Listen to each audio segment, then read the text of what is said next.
What is up, guys?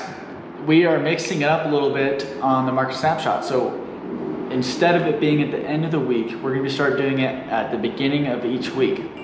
So if you guys are looking for your market update, make sure you pay attention to the beginning of the week, and that's when we'll be releasing this video from now on. But for now, let's go ahead and dive in to what has been going on in the real estate market this week.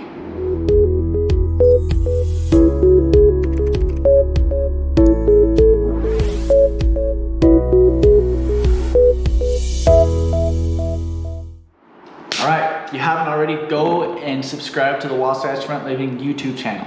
You guys do not want to miss out on all of the cool content that we put out. City tours, market updates, and much, much more.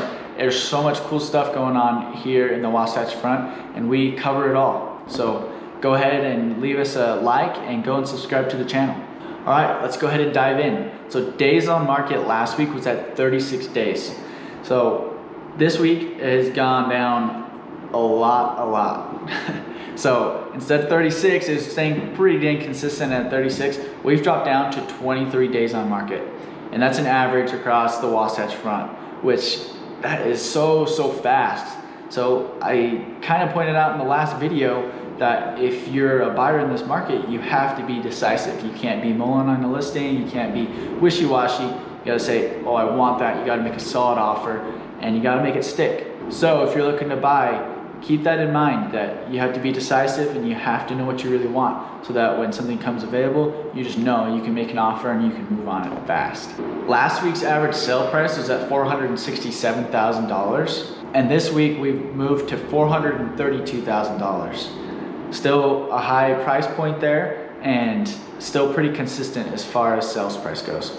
Last week, number of home sales was at 837. This week, we're at 786. So we're still way above that average we are at these past couple weeks. And these past 2 weeks have just been insane as far as home sales. And we're getting towards the end of summertime, and that's the big time when real estate moves. So we're staying pretty consistent in that, at that high number. I don't expect it to stay at this super high number like it has been, but I do expect, as long as interest rates allow and homes stay on the market, that people are still going to be buying lots of homes. Okay, number of active listings. Last week we were at 2,700. This week we're at 2,513 active listings. And this is across the Wasatch Front, so still plenty of product out there on the market. So if you guys are looking to buy, there's still some stuff out there. A lot of townhomes that I see, and a lot of single family up, especially in the northern part of Salt Lake County, some in Davis County, and obviously lots in Utah County across the county there.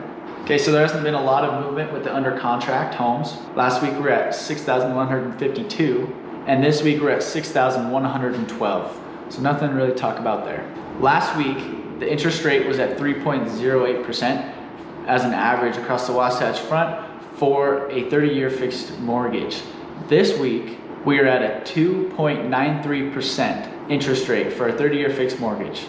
So that's still, guys, sub 3 is an awesome rate, and that's why you're still seeing people going out and buying homes in droves, even with the price point where it's at. Homes are pretty expensive right now, but people do realize that they're gonna lock in that interest rate for 30 years and save tens of thousands of dollars over the life of their loan. If you guys are worried about the high sales price, you do need to keep in mind that if you're a conventional buyer and have a good credit score, you can lock in a sub 3 rate in this market. Obviously, there's factors that go into that as far as your credit history, the amount you can put as a down payment, etc.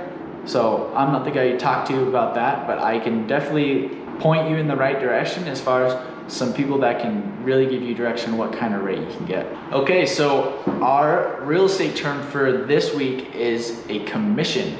I think this can be a misunderstood term, just because when people are going out and buying a house, they're like, oh shoot, this agent is working for me, how am I going to pay him, especially at that 3% mark. What's cool about buying a home is that you aren't the one responsible for paying a commission to your agent. As a buyer, you just go out and your agent works for you, and he helps you understand the contract, how it works, and negotiate some terms in your guys' favor. And for that, the lister or the seller of the home pays out a commission to that agent. It's usually what you see on a contract seen as the BAC, which stands for Buyer's Agent Commission. And again, that's paid by the seller and not the buyer.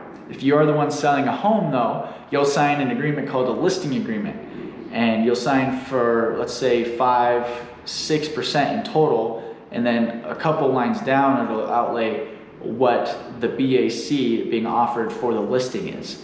That's anywhere from 2 to 3% in most cases. So the seller is the one who pays both the listing agent and the buyer's agent at closing through the equity or proceeds of selling their home.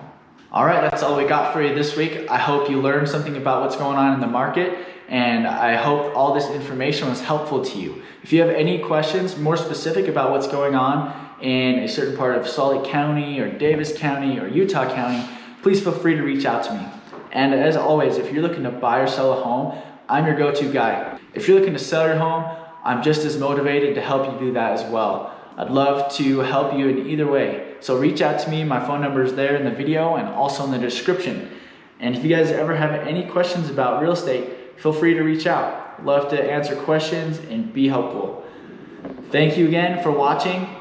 Make sure to go like this video and subscribe to the Wasatch Front Living YouTube channel. Thank you guys. I'll talk to you next week.